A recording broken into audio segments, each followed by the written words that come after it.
Hi, I'm Rob from CVG, and today we'll be taking a closer look at Project Morpheus. Project Morpheus has been around for quite some time within Sony Computer Entertainment. The key thing we've been really trying to do is take the head-mounted technology and make virtual reality.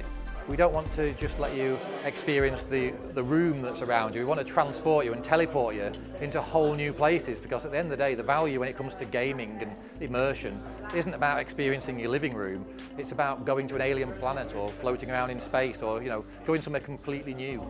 The biggest kind of worry I had going in was how aware am I going to be of having this kit on my head, and how quickly I would forget that it was there.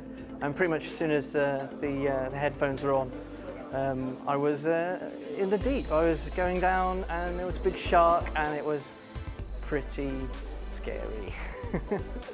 With virtual reality, it's really about truly believing you're somewhere.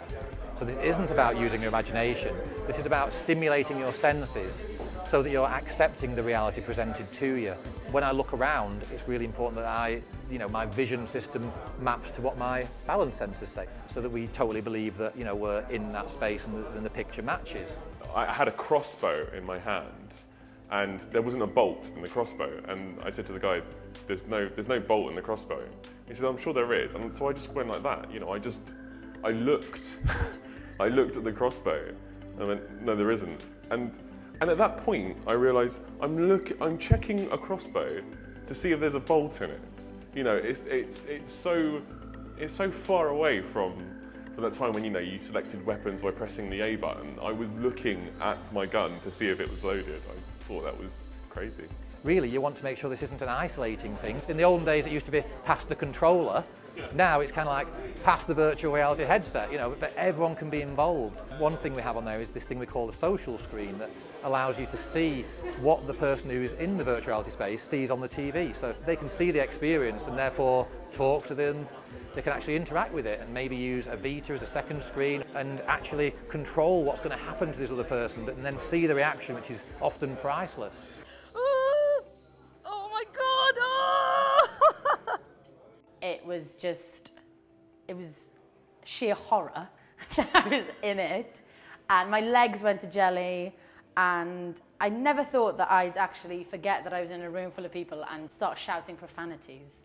So I'd have to say that was my favourite one, and also it's really exciting to see where the tech could go. A perverse side of me wants to pick the Shark Tank attack as something I enjoyed. It was I like being scared, and it was horrifying. My knees were actually shaking. The Eve Valkyrie one, which was your childhood Star Wars dreams kind of brought to life. You were looking around to perform lock-ons, and it's something really strangely satisfying being able to do that as well. Castle, where I basically decapitated a knight and I got attacked by a dragon.